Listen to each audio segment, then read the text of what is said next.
Je suis le professeur Marie-Yvonne Ourmand. Je suis chef du service de néphrologie au CHU de Nantes et j'ai l'honneur d'être la présidente de ce congrès. Les néphrologues nantais sont très heureux d'organiser en 2013 la 15e réunion commune de la Société de néphrologie de la Société française de dialyse. Il faut préciser d'ailleurs que que tout autant que le congrès de Nantes, c'est le congrès de l'Ouest et que nos collègues du Grand Ouest ont beaucoup participé à l'organisation et à l'écriture du programme scientifique de ce congrès. Alors au cours de ces 3 jours de congrès, vont être réunis des néphrologues qui ont des spécialités différentes en néphrologie. Il y a des néphrologues qui font de la néphrologie générale, d'autres de la dialyse, d'autres de la transplantation, mais aussi de la recherche et de l'épidémiologie. Et ceci permet à chacun, s'il le souhaite du moins, d'actualiser ses connaissances. Et c'est un des côtés intéressants de ce congrès annuel. Donc, à côté de présentations qui sont très techniques, il y a aussi un certain nombre de thèmes qui sont susceptibles d'intéresser les patients. Et je voudrais citer quelques-uns.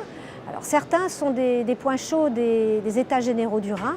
Donc un atelier va aborder les problèmes de l'accès, les disparités de l'accès à la liste d'attente, avec comme présentation les déterminants médicaux et non médicaux de l'accès à la liste. Que penser aussi de la transplantation préemptive. Et au cours de cet atelier, la parole sera donnée à Ivani Kaye, qui présentera les conclusions des EGR. Je suis particulièrement contente d'avoir pu faire intervenir Ivani dans cet atelier, car c'est la première fois, je crois, que des patients interviennent dans un congrès médical de néphrologie, du moins sous cette forme. Et d'autre part, il me semble aussi que quand plus de 8000 personnes s'expriment sur leur maladie et leur prise en charge, la moindre des choses est de les écouter.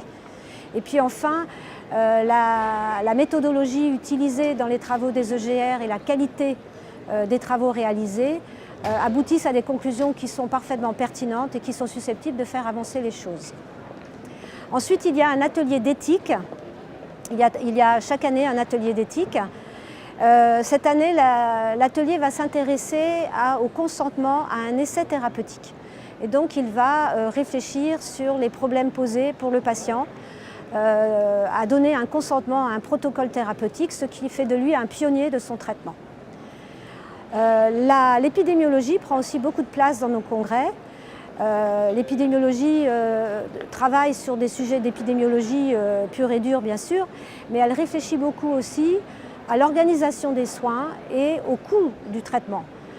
Le coût du traitement prend beaucoup de place à l'heure actuelle dans la pratique des médecins, ne serait-ce que par les pressions qui sont réalisées sur les médecins par les directions hospitalières et par les agences régionales de la santé.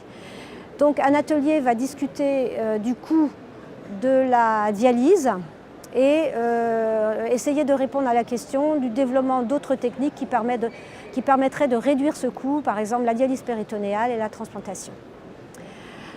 Nous avons aussi un atelier de télémédecine et au cours de cet atelier, on verra que la télémédecine peut servir à autre chose qu'à surveiller des séances de dialyse à distance et qu'elle est déjà maintenant intégrée dans le suivi des greffés et dans le suivi de patients néphrologiques non dialysés. Et puis pour finir, je citerai les 3 grandes conférences du congrès.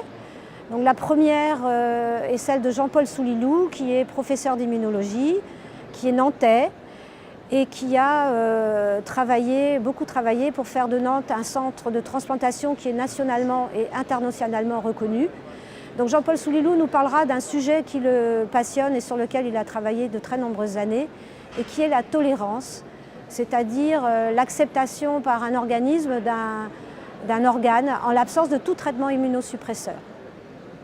Donc le titre de sa présentation est « La tolérance est-elle réaliste en 2013 ?» Donc le titre est très explicite. La deuxième conférence est celle de Gary Stryker, qui est un chercheur nord-américain qui lui aussi est internationalement reconnu et qui va nous parler des produits de glycation avancée, c'est-à-dire des produits intermédiaires entre le diabète et les lésions rénales de ce diabète. La troisième conférence donnera la parole à Patrick Vinet, qui est un néphrologue québécois, qui est aussi un grand spécialiste de l'éthique et plus particulièrement de la fin de vie. Donc sa présentation s'appelle « Ombre et lumière sur la fin de vie » et il nous parlera de ce passage difficile de la vie à la mort avec beaucoup d'éloquence et d'humanité.